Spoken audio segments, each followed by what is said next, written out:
Tayo sa Mutya, araw ito ng February 7 siguro bukas. Dito po magandang klaseng mutya, oh. Dito sa pero mayroong may-ari na ito. Ito po pinaka maganda at may gabay, mayroong mata, dalawang mata at saka may ilong, may bunganga. Yun po ang bunganga, ang ilong at saka dalawang mata.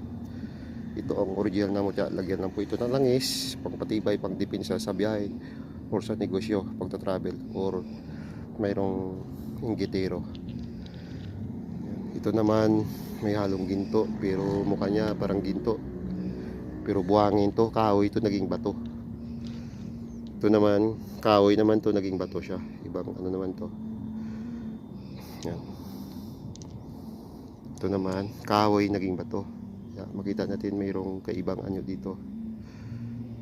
Kahoy ito dati siya, naging bato. Ito naman ilang layer to, madali itong pera. At saka may ano din, mayroong gabay. Yun, oh, tambak-tambak. Tambak-tambak. Kahoy ito dati, naging bato din. Ito may halo to ginto. Kaya ganito ang mukha niya. Pero naging pulbos to. Nagtigas siya. Ito ganun din. Galing to siya sa malambot. Naging tigas sa sobrang matagal na panahon. Kaya yung tinatawag na mutya ng kalikasan. Thank you for watching my YouTube channel, Travel Vloggers.